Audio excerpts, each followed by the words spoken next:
Tutukon mo. Hello po, welcome to my YouTube channel.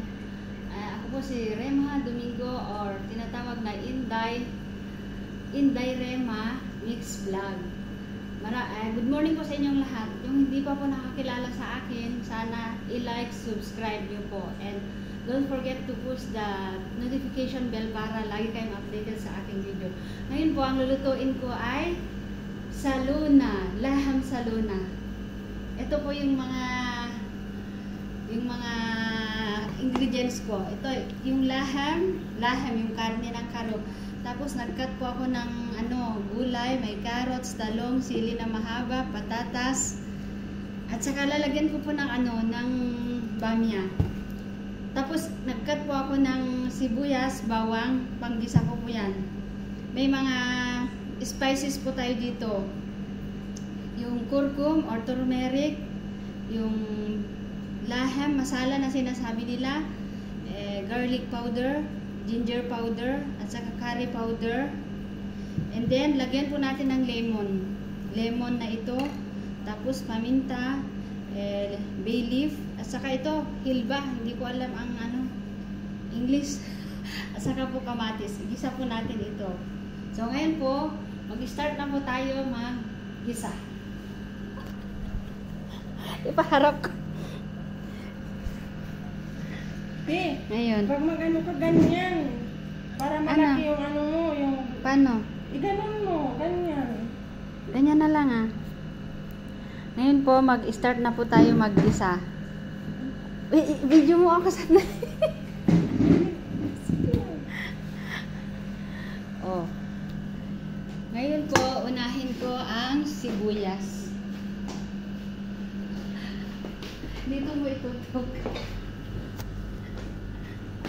Ito, lagyan natin ng mantika.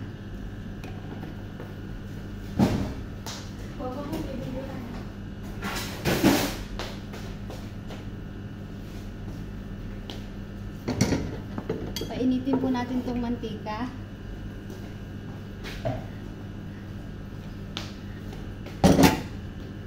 Yan, painitin natin ang mantika. Habang umiinit po, ilagay natin yung sibuyas at bawang. Ayan. Haluin natin po hanggang ito ay mamula. Papulain po natin yung bawang at saka sibuyas. Enjoy mo. Sige. Ito muna. Masaya lang po kasi ako syempre, may kasama ako dito. Pinapanood ako. At saka first time ko mag-vlog. Sa totoo lang po, matagal ko na pong gustong mag-vlog. Kasi kahit pa paano po, pag lumago ang ating YouTube channel, pwede rin tayong makatulong sa nangangailangan, gano'n. Syempre, alam niyo naman, maraming pwedeng matulungan dyan. Halimbawa lang, yun po talaga ang pangarap ko. Gusto ko din kung makakatulong. Sa totoo lang po, meron din akong mga kapitbahay. Meron po din akong mga kapitbahay na talagang sobrang hirap.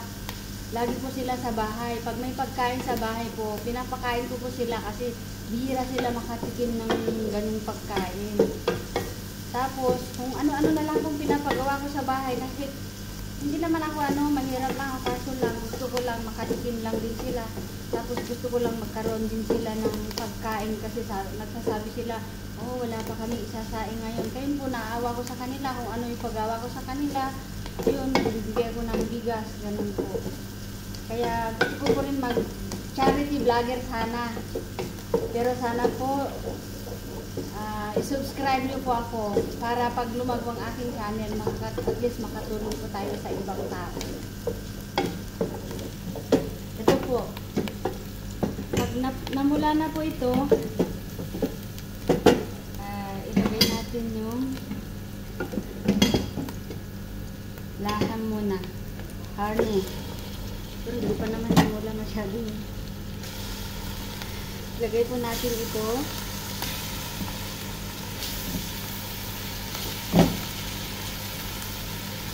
Yan.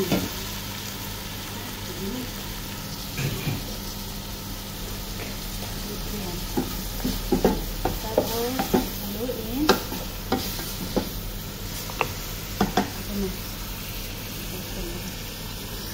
Haluin po natin yung karne.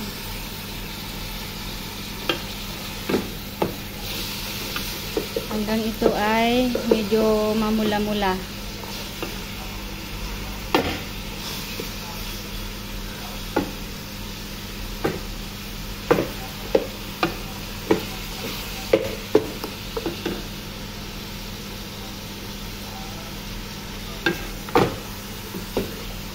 After 5 minutes po.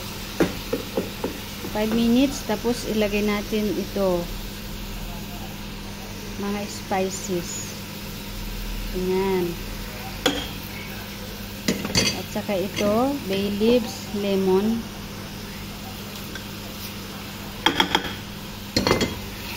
Ayan, mix.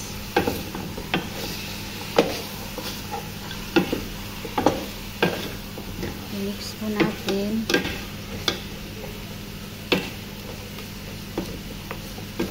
After 3 minutes, ilagay po yung kamatis. Kamatis. Ayan po.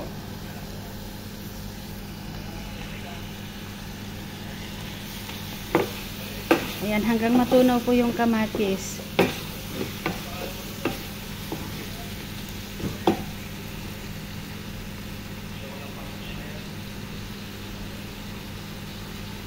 Pag tunaw na po yung kamatis, pwede na pong lagyan ng tubig.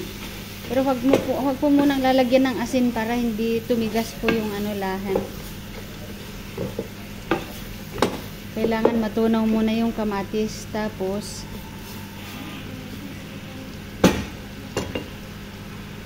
lagyan ng tubig po.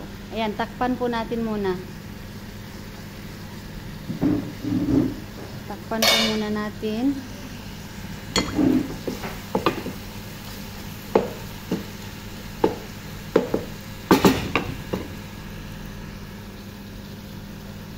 After 10 minutes,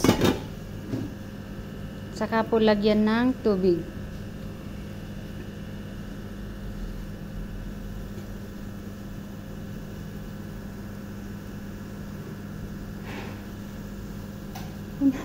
Bigyan mo ako ng mainit na tubig.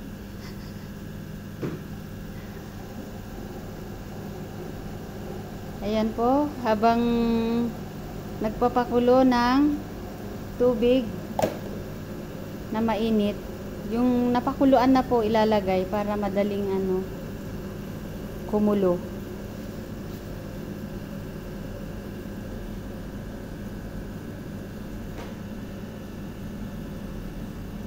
Asan na ba ang front nito?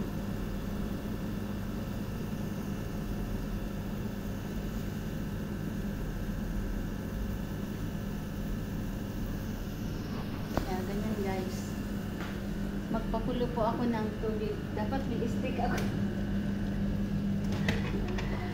Ito po, lagyan na po natin ng mainit na tubig.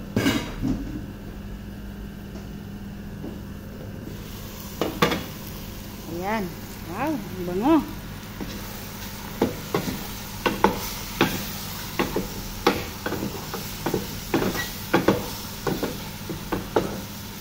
Ayan po. Tingnan nyo po. Sarap.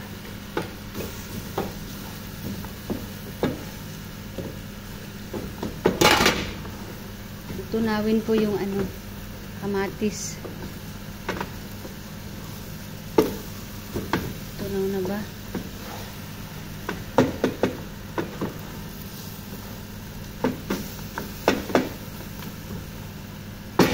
Ayan po, lagyan po muna natin ng mainit na tubig, konti, para hindi po masunog. Tapos po, saka natin dagdagan mamaya. Takpan po muna natin. Ayan, palambutin po natin yung karne kasi mahirap po lumambot yan. Kaya siguro, mga 30 minutes, saka ko po ilagay yung gulay. Pagkatapos yun, yung gulay, ayun, luto na po. Ganun lang. Ayan. Ilagay ko mamaya tong gulay. Sige po, bye-bye. Salamat sa inyong panunood. Salamat sa inyong lahat. Sana po